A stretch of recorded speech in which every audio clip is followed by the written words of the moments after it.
Big boss Malayalam season 7 നിന്നും ആര്യൻ ഔട്ടായി പോയിട്ടുണ്ടായിരുന്നു. അപ്പോൾ ആര്യനെ ഇൻ്റർവ്യൂ എടുത്തിട്ടാണ് ഏഷ്യനെറ്റ് വിട്ടിരിക്കുന്നത്.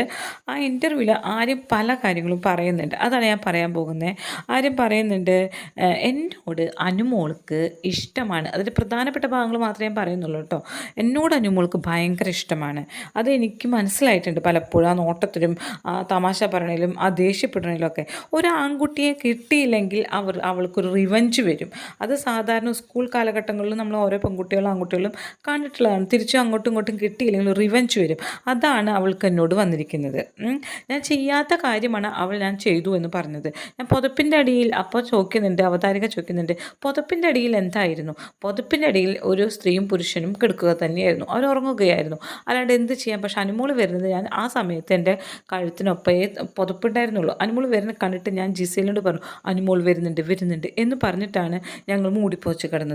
അപ്പോൾ അനുമോൾ വന്ന് നോക്കുന്ന സമയത്ത് ജിസയിൽ സാധാരണ ഒരു പെൺകുട്ടി എണീക്കുമ്പോൾ ഈ ഇതൊക്കെ ശരിക്കും ഡ്രസ്സൊക്കെ ശരിക്കും ഇട്ടിട്ടാണ് എണീക്കുക. അങ്ങനെ എണീറ്റ് ഇരുന്നു. അത് സാധാരണ നമ്മൾ നമ്മൾ ബോധറാണല്ലോ, അതിനെക്കുറിച്ച് ബോധറായതുകൊണ്ടാണ് അങ്ങനെ ചെയ്തത്.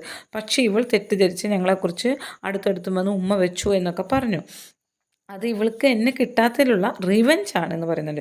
പിന്നെ ഇവളുടെ അതേ സ്റ്റാൻഡേർഡിൽ ഞാൻ പോവുകയാണെങ്കിൽ ആദിലയെ ഇവൾ ഉമ്മ വെച്ചിട്ടുണ്ട്. അപ്പോൾ ഞാൻ ഇവളെ പറഞ്ഞ് നടക്കണ്ടേ? ആദിലയുമായി ഒരുമിച്ച് കിടന്നിട്ടുണ്ട്.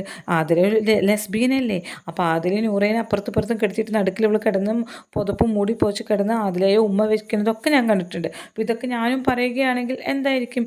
അതുകൊണ്ട് പപ്പ ഈ ചോദിക്കുന്ന ആൾ ചോദിക്കുന്നുണ്ട്, അല്ല അപ്പം അനുമോൾ എന്തു പറഞ്ഞാലും ആദ്യം ഒന്ന് റേസ് ചെയ്തിട്ട് പിന്നെ ആര്യനൊന്ന് പതുക്കെ താഴ്ന്നുണ്ട്. അതെന്താ?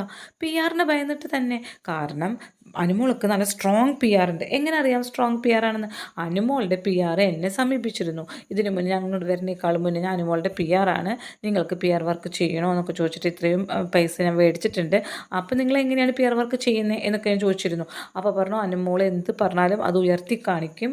അതുപോലെ തന്നെ എന്ത് തെറ്റ് ചെയ്താലും ശരി ചെയ്താലും ഉയർത്തി കാണിക്കും. വോട്ടിംഗ് കൂട്ടും, പിന്നെ എല്ലാം നല്ല സ്റ്റാർ പദവി കൊടുക്കും. അങ്ങനെയൊക്കെയാണ് പറഞ്ഞത്. അതിന് എത്രയോ അഡ്വാൻസ് മേടിച്ചിട്ടുണ്ട്, നല്ലൊരു എമൗണ്ട് ഫിക്സ് ആക്കിയിട്ടാണ് അനുമോൾ പോകുന്നത് എന്നൊക്കെ പറഞ്ഞ് എൻ്റെ അടുത്ത് സമീപിച്ചിരുന്നു എന്ന് പറഞ്ഞു. അതുകൊണ്ട് അനുമോളിന് പി ആർ ഉണ്ട്, എനിക്ക് നന്നായിട്ട് അറിയാമായിരുന്നു. അപ്പോൾ പി ആറുകൾ ഇവരെ വെളുപ്പിക്കുന്ന അറിയുന്നതുകൊണ്ട് തന്നെയാണ് ഞാൻ അങ്ങനെ ചെയ്യുന്നതെന്ന് പറഞ്ഞത്. അപ്പോൾ ജിസേലിൻ്റെ അമ്മ വന്നപ്പോൾ മാറിക്കിടക്കാൻ പറഞ്ഞപ്പോൾ എന്തുകൊണ്ട് മാറിക്കിടന്നു, നിങ്ങൾ തെറ്റ് ചെയ്തിട്ടില്ലെങ്കിൽ എന്ന് ചോദിക്കുന്നുണ്ട്. അത് ജിസേലിൻ്റെ അമ്മ വന്നിട്ടൊന്നുമല്ല, ഞങ്ങളത് മാറിക്കിടക്കാൻ തീരുമാനിച്ചു കേട്ടോ. വീട്ടിലെല്ലാവരും ഇങ്ങനെ പറഞ്ഞു തുടങ്ങിയപ്പോൾ മാറിക്കിടക്കാമെന്ന് വിചാരിച്ചു. പിന്നെ ഫേസിൽ വെള്ളം ഒഴിച്ചത്, നെവിൻ വെള്ളം ഒഴിച്ചപ്പോൾ നിങ്ങൾ സഹായിച്ചില്ലേ? അതെന്തിനാണ് സഹായിച്ചത്? വെള്ളം ഗ്ലാസ്സിൽ കൊണ്ടുകൊടുത്തത് എന്തിനാണെന്ന് ചോദിക്കുന്നത്. അപ്പോൾ അനുമോളും എന്നെ ഒഴിച്ചിട്ടുണ്ടെന്ന് പറയുന്നുണ്ട്.